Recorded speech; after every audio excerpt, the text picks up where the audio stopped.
Good afternoon, everyone, and welcome to the 26th audio chat on the Q News Patriot Rumble channel series. I'm the Q News Patriot, coming to you with the founding team of National Liberty Alliance. My name is SG Anon. Our discussion today is going to focus on what I believe to be a very salient topic that's going to be on the minds, hearts, and lips of humanity in a very large way as we go forward here. It's not lost on anyone, if you follow this program and if you have for a while, that the entire basis for the system that we have operated within, the matrix that we have been ensnared by without even our knowledge or consent, is itself a fraud. And the issue of consent and government by consent and being aware of the things that are occurring in the world, and especially how the machinations of the civic process really are supposed to work, that's an important topic that has been purposefully omitted and even in some cases forcefully removed from our historic record, from our written record, and from our education. And here today, to set the record straight, we have the gentleman from National Liberty Alliance, Mr. John Durash, Mr. Gerard Apria, and Mr. Randy in the background, who is going to be doing focused editing later for our talk for release to the members of National Liberty Alliance, as well as the public consumption for Q News Patriot. So everyone, thank you very much for joining me today. I appreciate you all coming on. Okay, well, thanks for having us. My name is John Durash, and my trade for 45 years was a general contractor and construction manager. I got involved in this Patriot movement back in 1999 with We the People, Robert Schultz, and numerous other things we had done until eventually we opened up National Liberty Alliance, which came online at, 2012.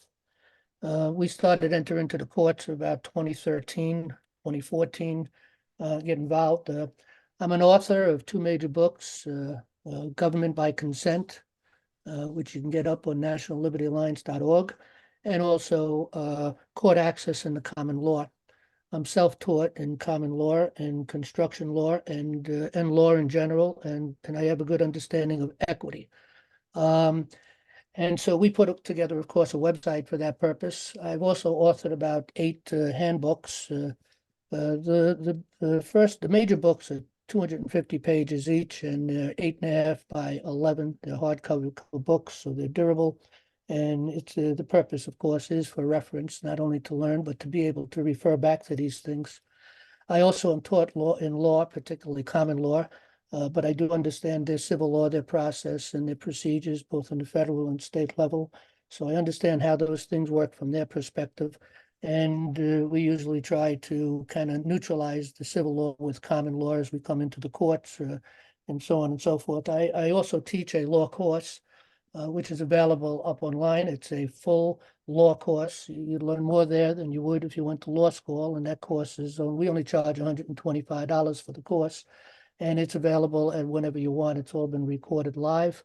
And we also have an open forum on Mondays. So people have questions or comments or concerns, they can come and they can ask us questions on a Monday call. And we'll do the best to assist them in any way we can with some legal ideas and advice. So we've been working at this for a long time. We've got plenty of papers. We've got a couple of hundred cases in the court, in the federal district particularly. We've been trying to get into the U.S. Supreme Court for quite some time, but being blocked. But we have a different plan for that now, which maybe as we go forward and talk on that particular subject matter, we'll, let a little more known and what exactly we're doing. So with that, I'll pass the mic over to Gerard. And Gerard and I are co-founders of National Liberty Alliance. Gerard, you got the mic on mute. So basically, I've been at John's side on this for, since the start of National Liberty Alliance. We actually started in the Ron Paul movement and then the Tea Party movements early on. And we joined Primary Challenge, which was Relini Roberto, who was teaching people to carry petitions to become an elected committee man. And, much of our education is not only research, it's the school of hard knocks. When we went in to become committeemen, that was an education because we saw how they subverted the system, how they're not elected, they're appointed by the party bosses. And we discovered many things, and one being Washington's farewell speech, in which he lamented the parties, saying that they would take the reins of power from the people, the reins that brought him into power. That's what he was afraid of. So he did not agree with parties, as many of the founding fathers did not. They knew that it just caused discourse, and it was used to put one side against the other and move a different agenda forward. So at one point we realized that, you know, we couldn't get elected as committee, because the committeeman should be the place where the people plug in. It's the lowest office, but it's also the most powerful, because that's where we, the people, you know, bring our what do I want to say, our where we can negate, where we can, when we can nullify. And that begins with the committee man, by who they pick to run for a certain office. That's one part of nullification. There's others, and one of the big ones is the juries. You know, the juries and the grand juries can operate, can also put in nullification. That's why they want to kill these systems, because, you know, they tell the juries, you have to rule on the law as I give it to you. And that's subversion. You know, a jury's supposed to vote their conscience, not only on the case, but on the law, whether it's being misapplied or not. So that was a big education for us, and we learned the hard way. Um, I'm a auto mechanic, have been for many years. I worked full time through high school. I did go to a local community college when I got out. I have lots of other interests. I'm into alternative medicine. I studied homeopathy for 10 years, and, you know, and so that's, you know, I'm a father of 9 kids, and those things came in handy, you know, with my children. And so I got a varied education. I like to think that the technical field, you know, I do a lot of technical stuff, you know, with the cars, fuel injection. You know, they're very advanced today, but it's cause and effect. And what we're doing here is cause and effect. And I think that's why I have an affinity for this, because, you know, even alternative medicine, if you start treating the effects and not the causes, guess what? That's what modern medicine is doing. That's why they're not having any successes healing anybody, just putting you on something for life. So that's what this NLA about. It's about giving you the prescription that's going to actually heal the problem, not the effect, the cause. So with that, I'll turn the mic over. Well, I appreciate the setup, gentlemen, because it's really going to help, I think, provide the context and the basis, and also the relatability at that school of hard knocks, you know, basic everyday man level. How does this system work? What is law? What is justice? What is trial by jury? What is the difference, for example, between terminologies like common law and maritime law, admiralty law? You were talking a moment ago about committeemen, right?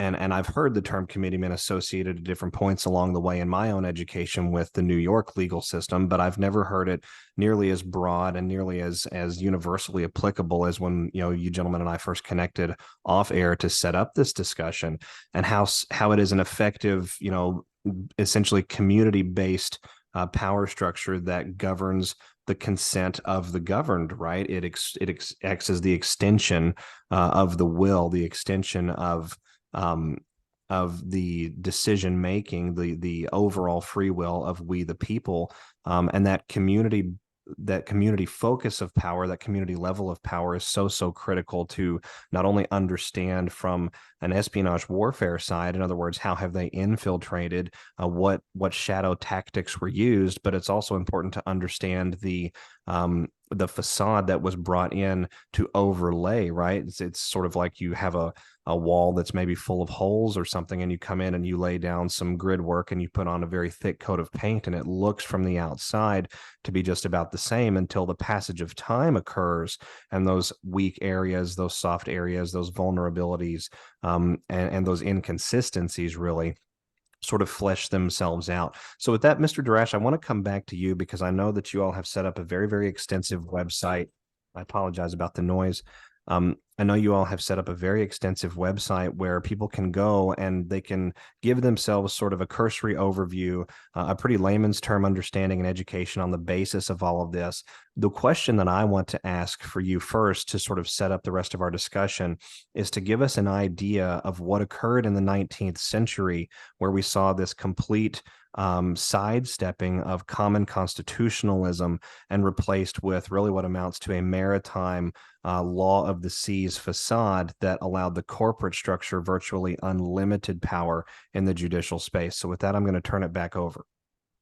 Okay, I got my screen sharing. Is that on or going through or no? We can see you clearly. Okay, great. Okay, yeah, you know, basically this problem goes all the way back actually to when we were colonies, goes back to 1750, when the king realized that he was losing control of the colonies here and there were problems. And of course, Benjamin Franklin was a thorn in his side. And so in 1750, he sent over bar attorneys, and their purpose was really to destroy our judicial system. They at one time were under common law. They were still battling against it. I know even today, some people out there in England, they continue to try to push the common law. They get ignored like they do, like we do here in the United States. But in any event, event, the bar's attorneys came into our colonies in the 1750s, and of course, as time went on, when we moved over into the 19th century, at that point in time, they were pretty well established within the courts. Now, really what we're under is not necessarily under maritime law or anything of that nature. Very close. It's the same kind of thing. But basically what we're under civil law. And civil law was established by the Rules Enabling Act back in, let's see, that was 1871, I believe, is when the 1871 is when goodness, I forget the name of that. Well, I forget the name of that. But in any event, 1750 is really when they turned us into an Inc. And it was in 1934 with the Rules Enabling Act that they had passed and passed the control of the rules of the common law over to the judiciary, the federal judiciary. Now, of course, it was the Bar Association that was really involved with that, and all of these individuals are bar associates anyway. And through that process, then they rewrote the law, and what they started off with the rules. And rule number 2 is they abrogated the common law and replaced it with civil law. They claimed to combine equity with law. And just for those who don't know what the difference between equity and law is, equity is really statutory law, regulations, codes, and that applies to people who are in government. It controls government agencies. It controls all of the necessary agents of those agencies, and it also controls all commercial activity. On the federal level, of course, it's involved with interstate commercial activity. So we've given them those authorities to write those laws, and that's called equity.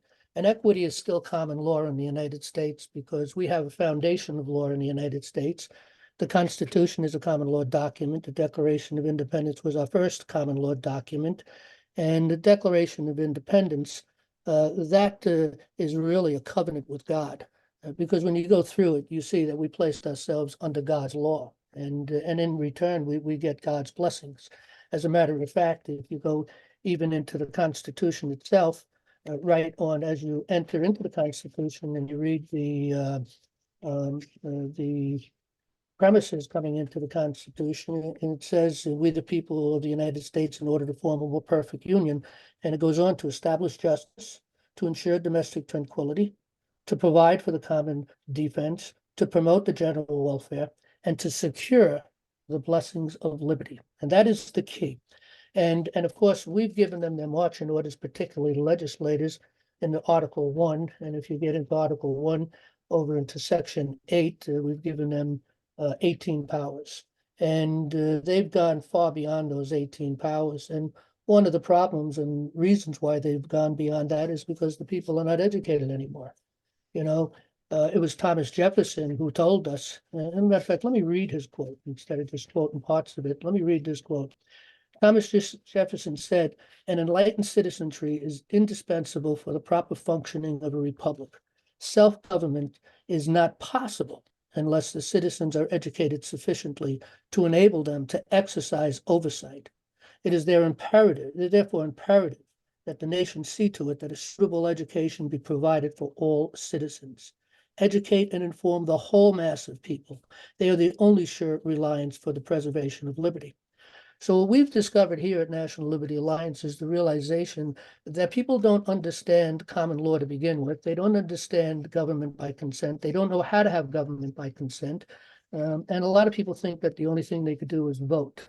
Well, there's a heck of a lot more we can do than vote. We can do a lot more, and over time through this call here, or I believe we're going to do this in series, we'll probably do a couple of calls here to get it all out. We'll explain exactly how people can take control of their government on the grassroots level. I But appreciate anyway, that. the Bar Association, they eventually did become the American Bar Association. And I'm trying to think what year that was in. I know it was in the 1800, I think it was 1875 or somewhere about that. And what I was trying to think of before in 1871 was the Organic Act. That's what turned us into the US Inc. Indeed, and a very important point to highlight. So let me ask, gentlemen, I'm looking at the website here, and apparently even back in the very early days of the 19th century, we have the perspective that I find just absolutely fascinating. You know, how little do my countrymen know what the precious blessings they are actually in possession of, and which no other people on earth enjoy. And so this is sort of the theme of the day, right? They have managed to achieve the level of fraudulent enslavement and ensnarement that they have at the financial level, at the business level, at the economic level, and at the governmental level, because they first targeted our courts. They first targeted our common law, natural law status under God, making us subservient to an artificial implication, right? Corporate policy rather than natural law. That's one of the reasons I think that we have police enforcement, right? Policy enforcers rather than officers of the peace and officers of the natural law. And I think in many levels, we could even make the case of the need for that under a society that is fully functional in a common law fashion, right?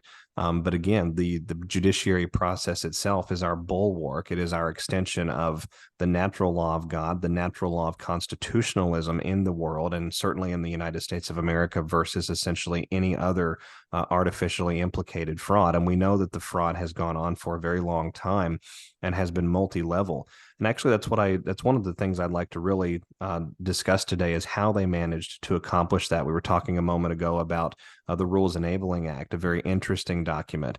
The different acts that came about, of course, in 1913, then again in 1916 and 17 under the Wilson administration.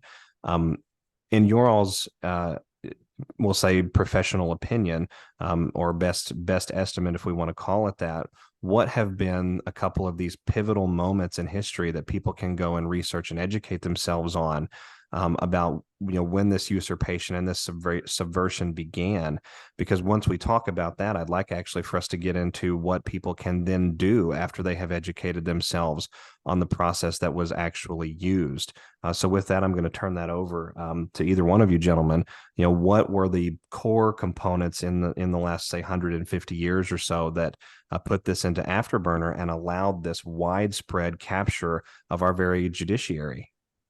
Well, again, that does go all the way back to 1750, but I'll take you from there. It actually goes all the way back to when the debate for the Constitution was taking place. We look back and understand through the Federalist Papers.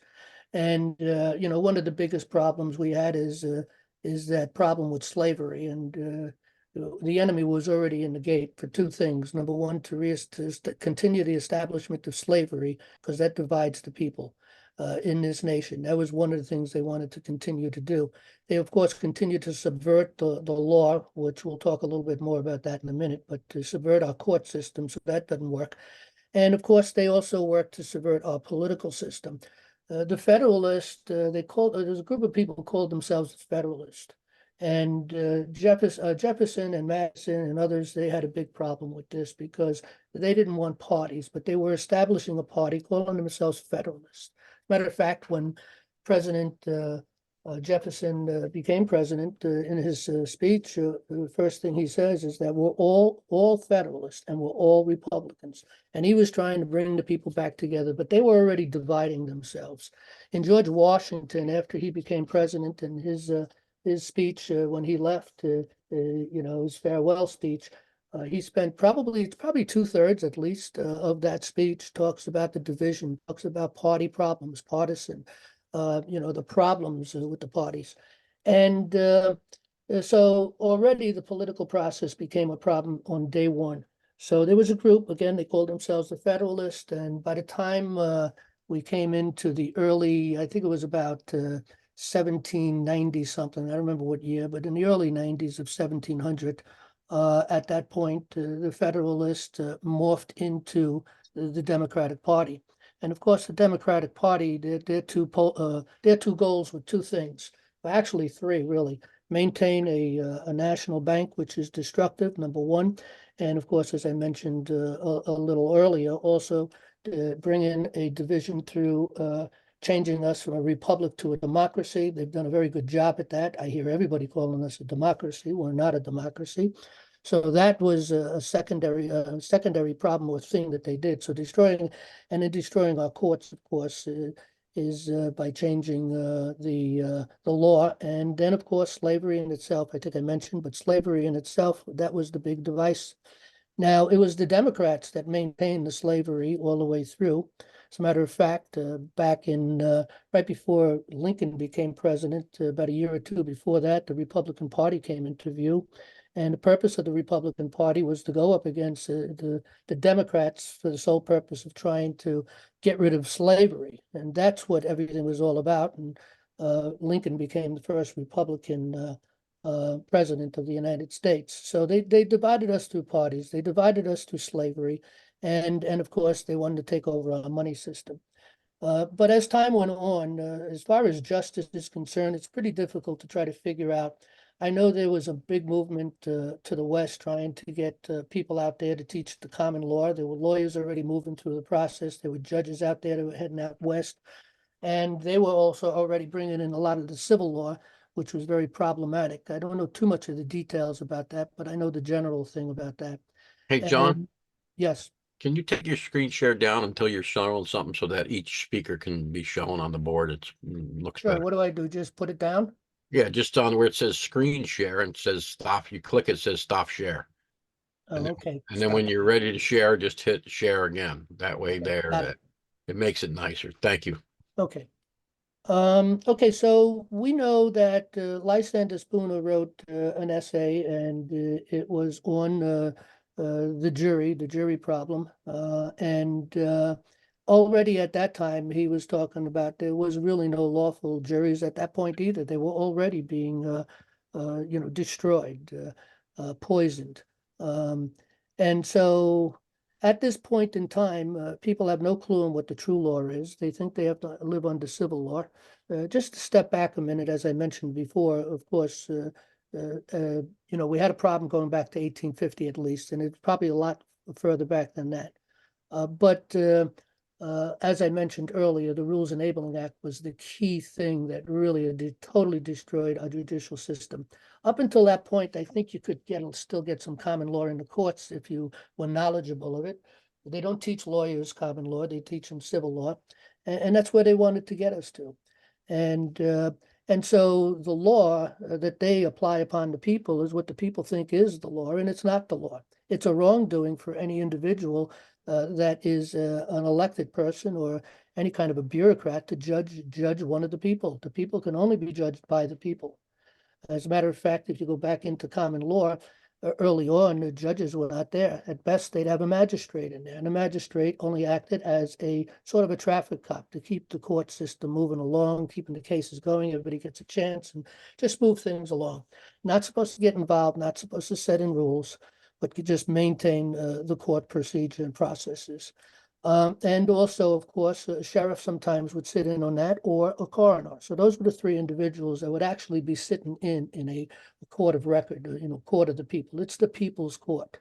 And the people orientated themselves way back in the beginning. In other words, they were brought together by the people themselves. Today, we're brought in by bar attorneys and bar judges, and they control the whole process, and they tainted the juries, poisoned the juries, and we no longer have really solid juries that are acting fully informed. So we don't have fully informed juries anymore.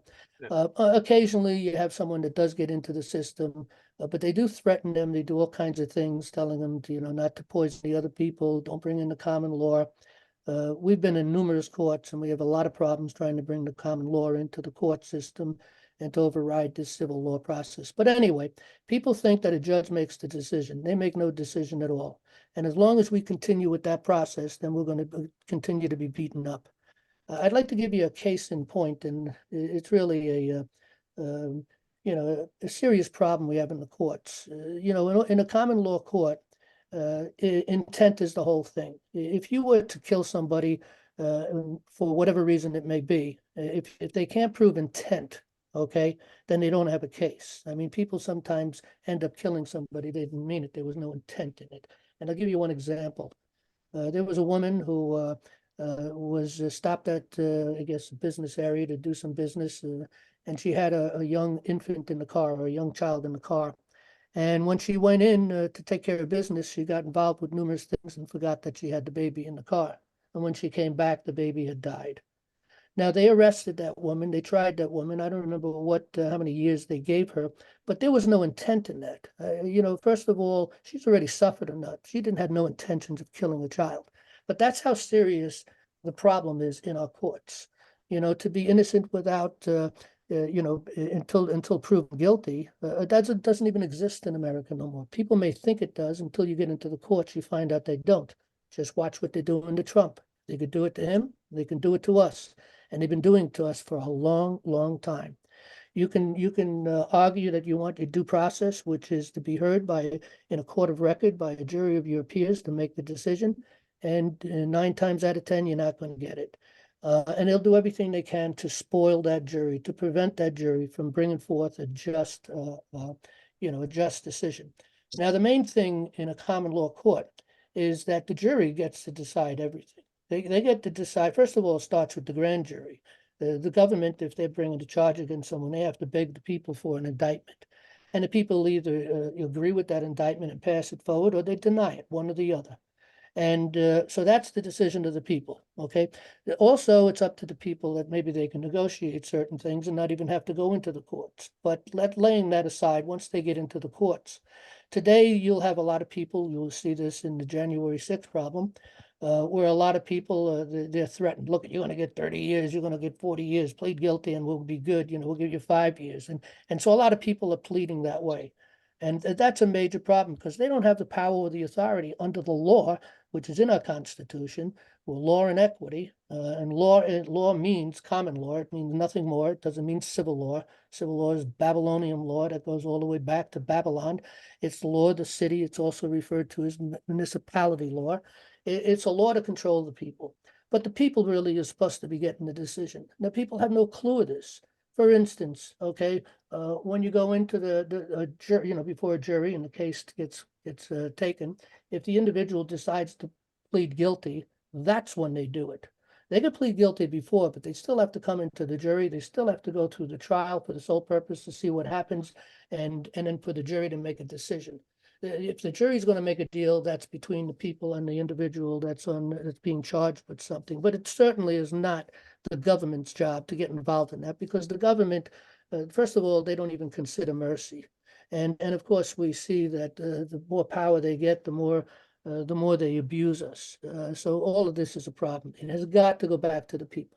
But it is the people's right to decide whether an individual is guilty or innocent. It is the people's right to hear the facts and decide on those facts. It's the people's right to look at the law and consider the law. And the law is the common law.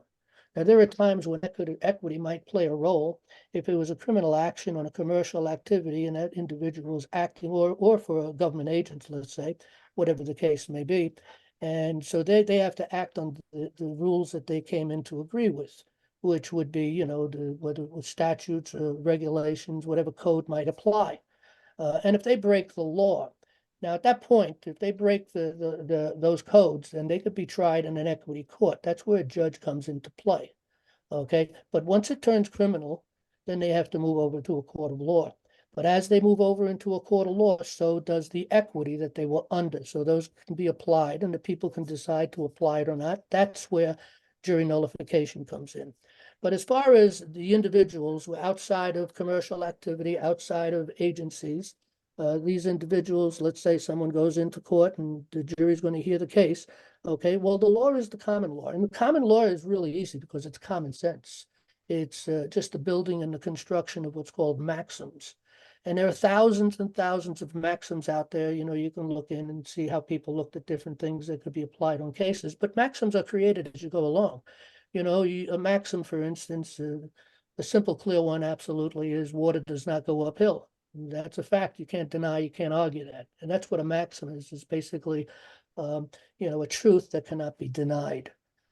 So the people get to decide the law. They get to decide also the penalty. And the penalty, as far as a common law jury is concerned, is really restitution. People don't need to be going to jail. I mean, yeah, there are certain people, maybe violent people, that need to be locked up to prevent them hurting other people, so on and so forth.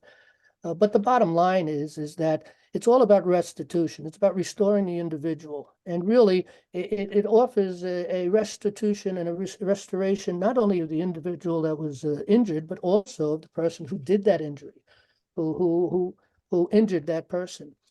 They too have the opportunity to, you know, again, come back into society and realize the wrong that they've done through paying whatever restitution is required and making sure that some kind of an understanding is understood by the individual of the wrong that they did. So that by restitution, more often than not, they'll see the injury and how they did injure an individual and in the payment of that restitution. But so they get to decide that. And again, if they get to hear the charges, they get to hear the positions and thoughts from people, and of course the person being accused and other people on his behalf, his or her behalf, and then they get to decide what the penalty is going to be. But this poses a major problem once we get back to the law, because pretty much everyone in jail went there illegally because they went through civil law courts and not what's called a court of record. And a court of record is one that proceeds according to the common law.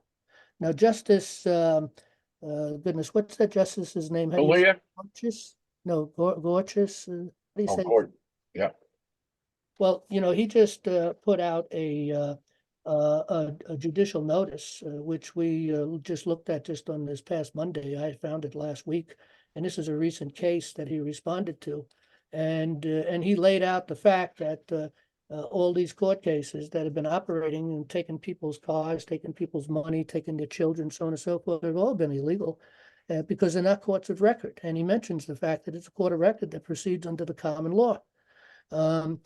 So until the people become educated, which it should be educated in our schools, and the people who are not educated that are no longer in school, they need to become educated. They need to come out to a place like National Liberty Alliance and get an education. We give a free education, which we'll get a little more discussion on that in a little later. But we'll give a free education. And the education, we do charge for a few things. We ask people to give us $5 a month or more. That's called a premium member, and they can get into other courses. But we also will bypass people past that if they really can't afford that. And there are a lot of people that really can't afford that $5 a month. So we'll let them in for free anyway. And of course, we have that law course, which again, you'll learn a lot more than you would in any law school. But again, the people need to understand the law. They need to understand common law. They need to understand that we're under Christian principles, under 8 ancient biblical principles. They need to understand that we are a Christian nation. We did a lot of papers on this. We've done PowerPoints on this, videos, all kinds of things to lay out the fact and how our founding fathers brought together as a Christian nation. You know, James Madison said, knowledge will forever govern ignorance. And the people who mean to be their own governors must arm themselves with the power knowledge gives. So as Jefferson said, and I read before, if the people expect to be ignorant and free, forget about it. It's not going to happen. Of course, that's my add in on that. But Anyway, I guess that's They expect what never was and never will be is the proper, is the well, yes. actual quote. But John does the Bronx. Forget Forget about it. Anyway, Right. So anyway, I guess that's all I have to say. I wanted to add something to what you were saying. These courts are basically chancery courts that leave it up to the judge, and that's something out of England that our forefathers did not want. You know, you're supposed to be judged by your peers, not by some guy sitting there with a white wig on that's, going to get a piece of the action when he sentences you. That's a problem. I don't know if there's another word besides chancery court, John, that you could. I think chancery is pretty good. There's another one too that reflects that. Yeah, chancery court is a good word. As a matter of fact, a lot of courts in America are still called chancery courts. They Like got the them in every Supreme Court. state. They got them in every state. You look up chancery court, and they go Delaware, And they are Mississippi. chancery courts because they operate under civil law. And civil law is what they say it is, and they make the rules, and they, like I said, they abrogated the common law under Rule 2. By a rule. Congress can't even do that. As a matter of fact, because the Declaration of Independence is a covenant with God, it cannot be broken by anyone but God. Even we, the people, can't break that anymore because we can't break it on behalf of our posterity. Once we made that agreement with God to be under his rule and under his law, we're a Christian nation, Christian morals, then at that point, nobody can break that. Yet the Bar Association, they have control of the judiciary. They've had control of the judiciary probably at least going back until 1850. And maybe before that, but I'm aware of it, at least 1850. So again, these people, they just do what they want. They make up the rules. And we've had hundreds of cases in the courts, hundreds. I got a few of my own personal cases. I'm doing a couple of cases for an individual right now that's got some problems, a friend of mine. And it's the same thing over and over and over again. And they use their rules to throw us out of court. You can't, when a person comes into a court, you can take a roll of toilet paper and a pencil, a lead pencil, and you can write your affidavit on that, hand it in, and that's the only thing necessary to open up a court of record. Everything else, is irrelevant ultimately. Of course, we want to follow process. There is good procedure, there is good process, there is good form work, and you can make your own forms up or you can follow the forms that they give, and all that is fine. Okay. But the problem is they do whatever they please. They change the rules. They apply rules when it works for them, and they ignore rules when it doesn't. They applied a rule called Rule 12, and Rule 12 will throw you out of the court. We are constantly thrown out of the court. Okay, constantly. Everybody I know, a lot of people gone into the courts. They're thrown out of the court under Rule 12. But Rule 12 is a denial of due process because due process is to be heard in a court of law, in a court of justice, in a just court. That's what due process is. And when they deny you to come in to have that hearing, to have that due process, well, that's a violation of an unalienable right, and you can sue for that. We do plan on doing a lot of suing for that at some point in time. We do see that the federal courts have moved into a good position lately. Over the past year and a half or two, we saw Roe versus Wade being overturned, turned back into the states. We've seen a strong hold on the Second Amendment by this United States Supreme Court most recently. Numerous cases on that. We've also seen this judicial notice by Gorsuch, again, I hopefully I'm saying his name right, Gorsuch, and that went out to every federal judge in America. Commandment to them: open up the court of record, give it to the people. We're going to seize the moment on that. As a matter of fact, we've written a paper already, and we're looking to potentially do it maybe after devolution plays out, at least on the military end, and then maybe moving to the courts. Then I don't think we'll get anywhere going forward now, because there's so much resistance on it. But we want to turn our courts back to courts of justice. There was another case, John, that the Supreme Court did around Roe versus Wade, and it was against one of the agencies like the EPA, and they said you don't have the authority to hold that on the people that don't have a contract. That was a major case because that took the wind out of all the ABC agencies. Mm-hmm. I think people didn't realize how powerful that was. And I think the only reason they're doing that is because they've had their arms twisted around their back. They got the goods on them. They went in and said, listen, it's time for you guys to start ruling constitutionally because we got the goods on you. You've done this, this, and that, and that's treason. And they threatened them, I believe. And that's why we're getting these good readings from them, because they were told to go back in and do the right thing. And that's just the way, that's the art of the deal with Trump. Anyway, that's my 2 cents. How about Yeah, you? I think once we get to the other side of things, okay, I think with most, if not all, but a majority of the judges are going to have to leave. Hopefully, a lot of them will be in prison, but all of them have broken the law. There's also another rule. I believe it's Rule 60, and Rule 60. I just learned about this one in the court because I was making an argument in the court, and I brought up a writ of error, which is an unalienable right of the people to bring up a writ of error in the court and apply it upon a judge or anybody they want to. And the judge turned and said, "Hey, that's been abrogated. You don't have that rule. You don't have that ability no more. Rule 60 done away with writs of the people." And there's numerous writs that the people can use to bring a court back under a court of justice, and it could be used for numerous reasons for any bureaucrat ultimately through the courts, where you can bring in certain writs, which are commanding them to do certain things. But that has been taken away from the people. So we've lost our courts of justice. We've lost our ability to have our hearing under a common law process, a court, what's also referred to as a court of record.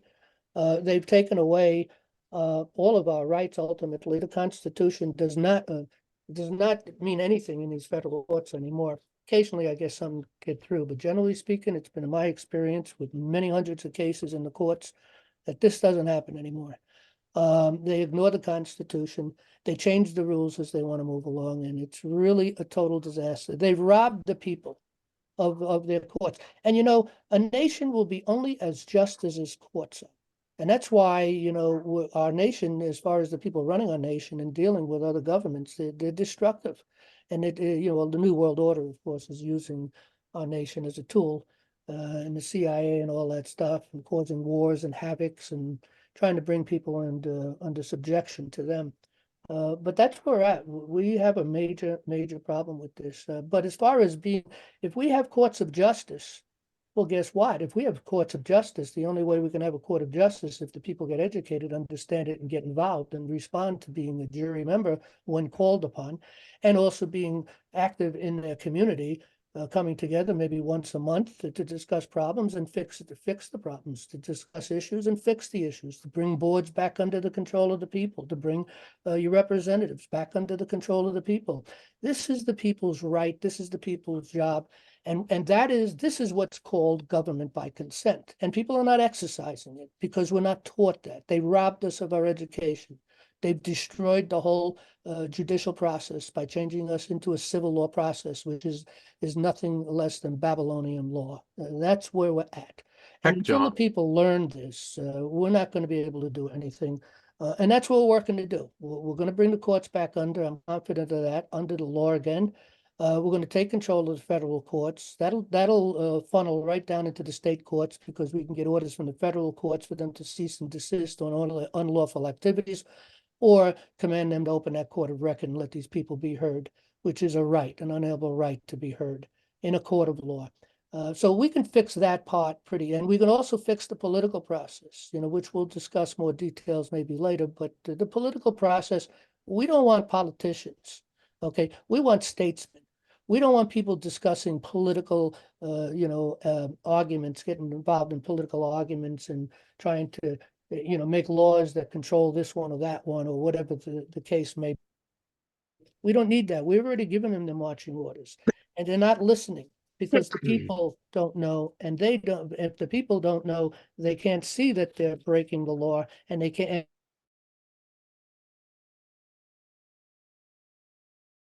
how to fix it. And so we can bring it all back under. We should bring them back. We need to bring us back under a republic again, without the parties. Parties are destructive. George Washington was clear on this. All our founding fathers was absolutely clear on this. Let me think, it was Federalist Paper number 10, I believe it was, that discussed democracy, and it said it was destructive. We have no part of democracy.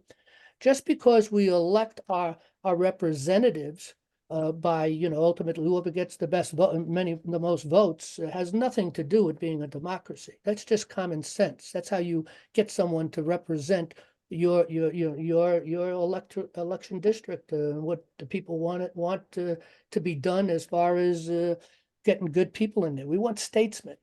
And anytime an individual, as a matter of fact, we get to the other side when an individual uses their political clout and their political position as a platform in order to springboard something that is destructive to the Constitution, like gun control, that's against the law.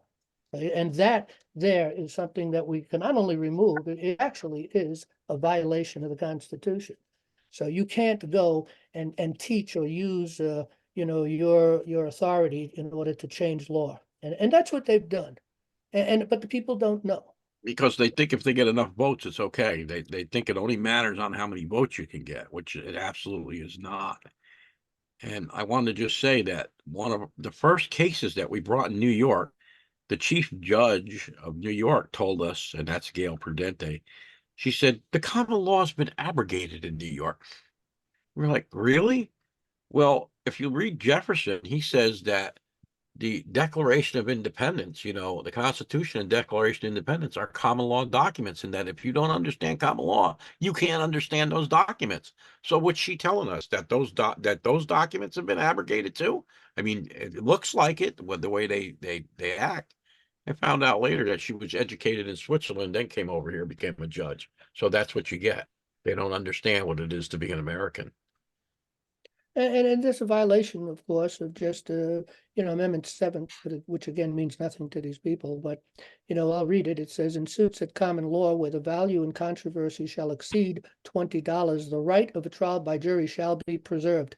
And here's the key. No fact tried by jury shall be otherwise re-examined in any court of the United States than according to the rules of common law.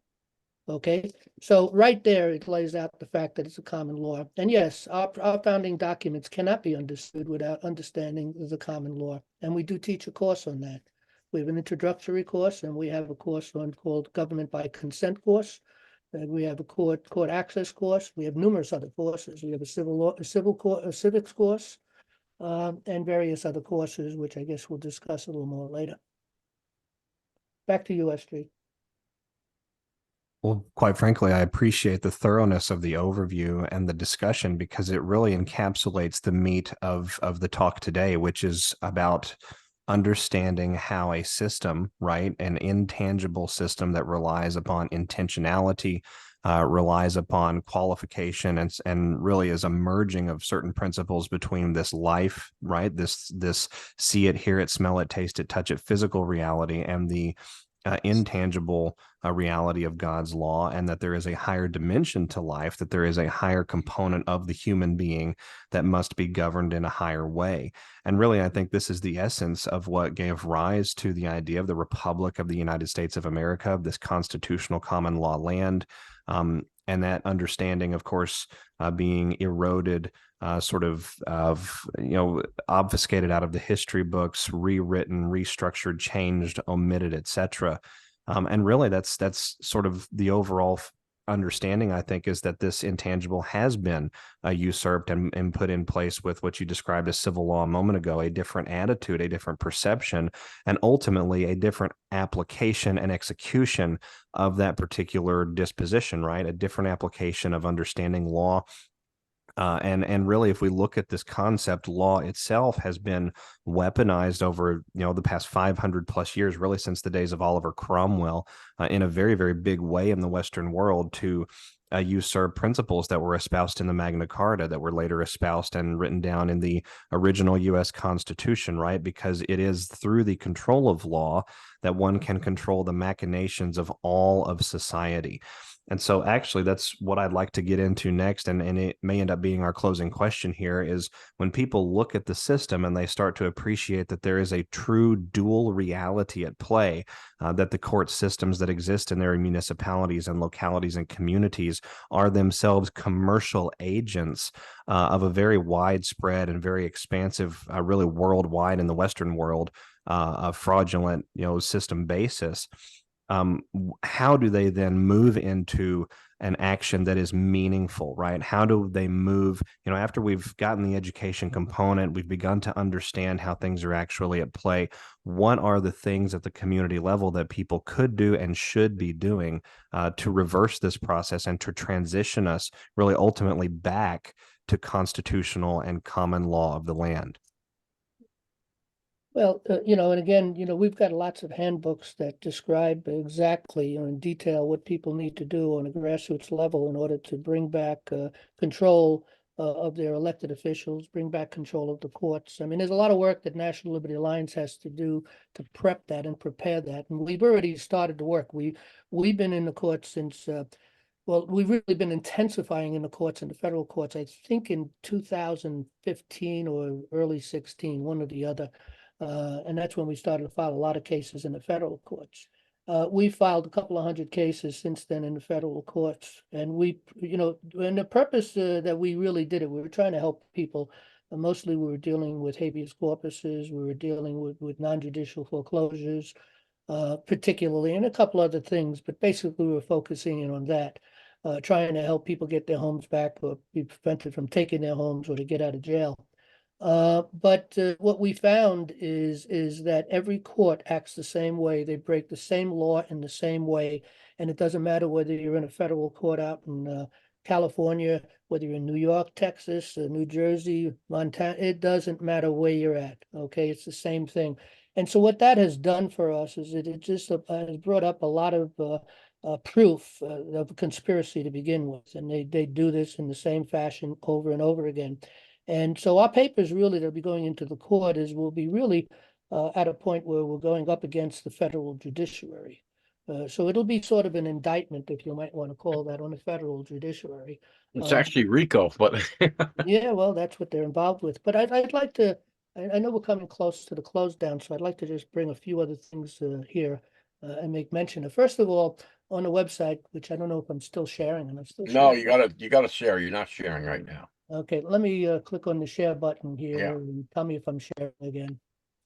Yep, you're up. I Okay. see you. You look Right good. here on the front page, okay, we teach quite right off the front page. We get right into a lot of things. NLA plan, you can click on that, and we had a seminar, 3 or 4 hour seminar, and you can go through that and it gives you a good overview of what we're doing, who we are, and where we're heading to.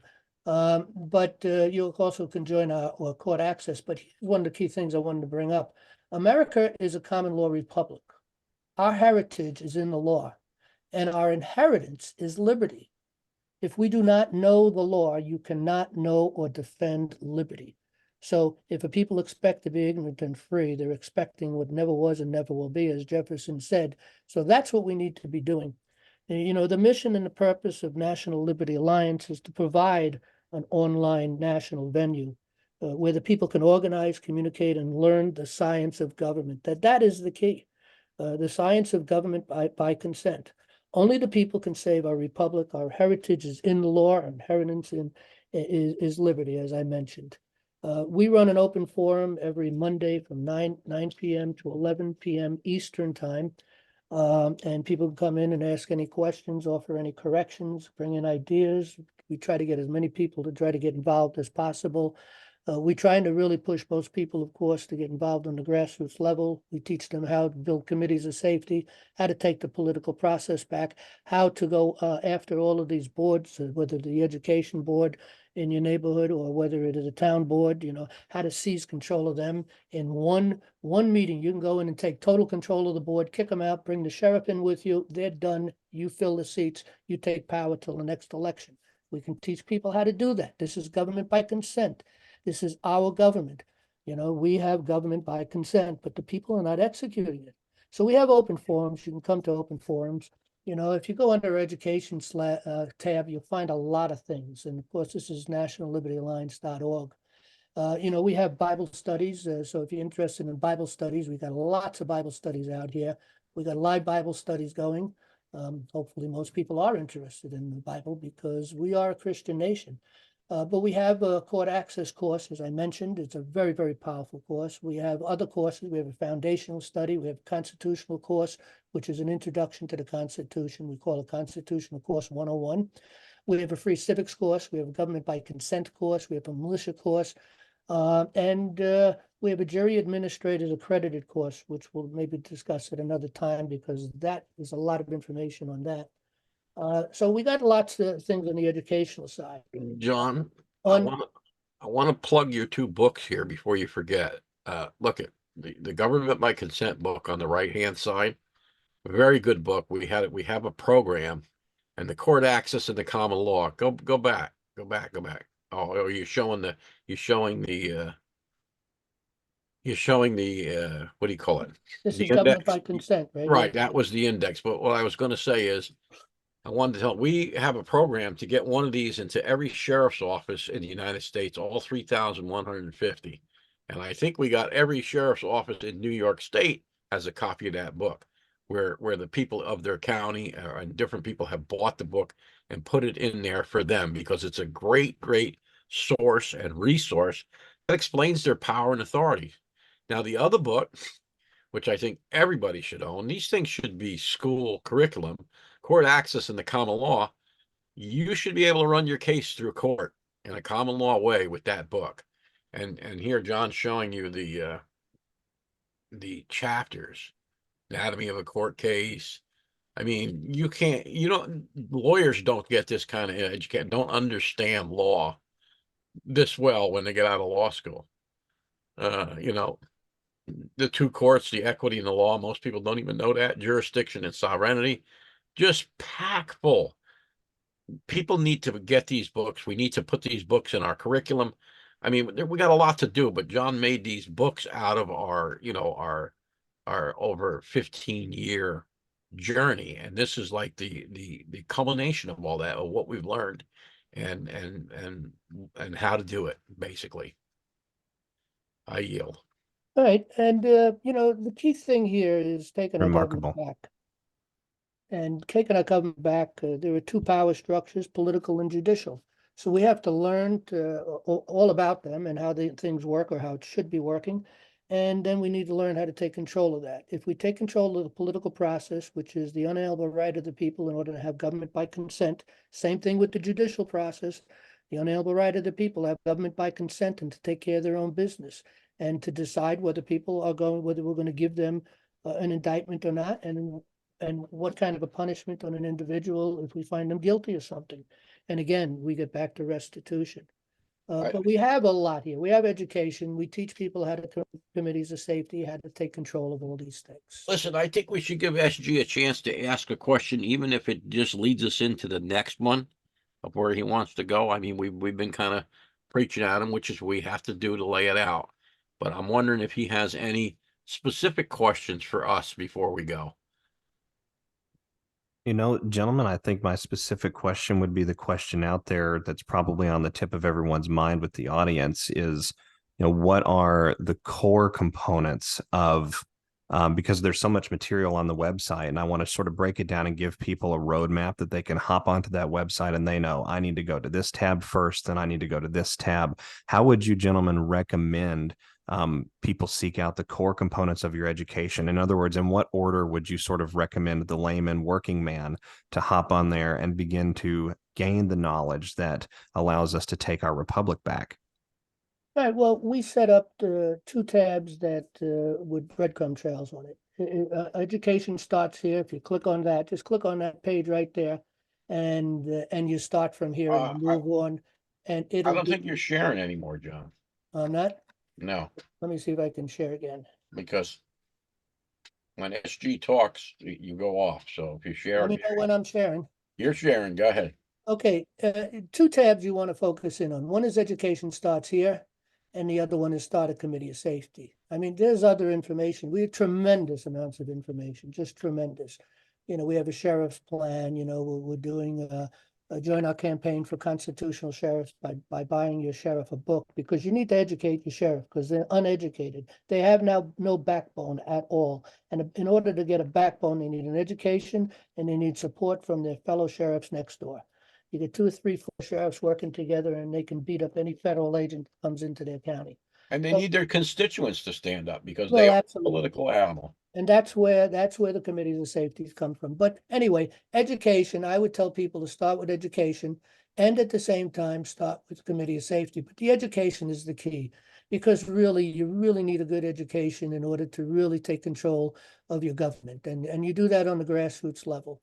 You know, National Liberty Alliance has an offhand policy. You know, we will do everything we can to assist, to educate, to inform, you know, to act in any way necessary in order to give them advice, legal advice, whatever is necessary, in order to build their committees of safety. But we do not get involved in their business. We're trying to set things up where we'll have maybe monthly meetings for the sole purpose of discussing issues that affect us all on a national level, and how we at the grassroots level can work together to solve problems. And maybe there's more than one way to do that. And that's why we have open forums and open discussions.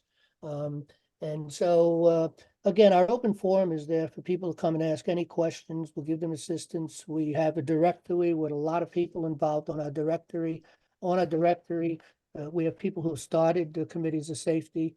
We have district coordinators, and we need to go professional. So hopefully soon we'll go professional. But right now we do have some people working sort of part-time, whatever they can, 10 individuals or 10 different districts. Okay, you can find out if there's a committee of if there is a committee of safety that was started in your county, for instance. If you will go, I'll go to New York because that's where I'm at. So I'll click on New York. So in New York right now, we have 712 members. We have 62 counties, and we have Broome County, Dutchess County, Niagara County, Rensselaer County, and Wayne County is in the process of developing committees of safety. So you click on your own state to find out. Or people, if you don't see one here, you can just click it on a button. I think you have to go back further to where we were. And you can click and sign up and become the contact individual for your county and start a committee of safety. Now, committees of safety, the key place on the committee of safety, and again, there's a lot of things here, and over time you'll see and work through it. But again, the best place to go to start a committee of safety is the handbook video, you know, PowerPoints where people can run a seminar with a PowerPoint. And we have recorded PowerPoints and non-recorded. So if you want to just play it like a video, you could play it like a video. Or if an individual feels confident, they can. And you get a lot of people who are confident to do this. And it doesn't take much to learn that. Once you look at the structure, which is just a lot of bullet points, and do a little reviewing, you'll be able to run a good seminar and do it yourself. And, you know, you can change things around. You know, we're free and independent, but we do have to try to all operate in a certain way so that, you know, we kind of can work with each other from county to county, from state to state. Because from time to time, we have to deal with people in other counties because we maybe share an assemblyman or share a congressman or whatever the case may be. But we also have some problems, national problems, we need to get together and discuss and see how we're going to go dealing with it. As far as for the judicial way of dealing with it, National Liberty Alliance will take control and take care of that. You know, we formed many grand juries throughout the United States. We formed the Unified Common Law state jury on every state of the Union, all 50. So we have the Unified New Jersey Common Law Grand Jury, the Unified New York Common Law Grand Jury, Unified Texas, Montana, so on and so forth.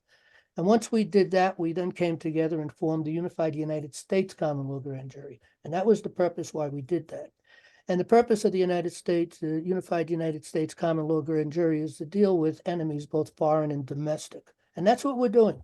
That's what our 200 cases plus are about. So that's what our next case is about, to go after the federal judiciary and eventually down into the states. And we'll take care of that from our level.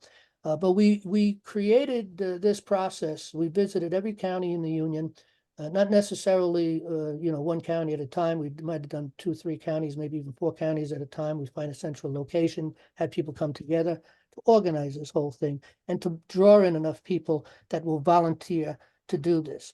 Now, a sitting grand jury forever is a wrongdoing. That's too much power in the hands of anyone.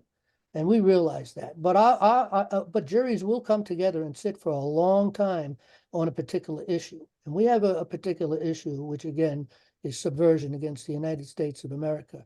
So we've formed it, and we will sit as a grand jury until the time comes that we no longer have to deal with that problem. And of course, we are working with local grand juries.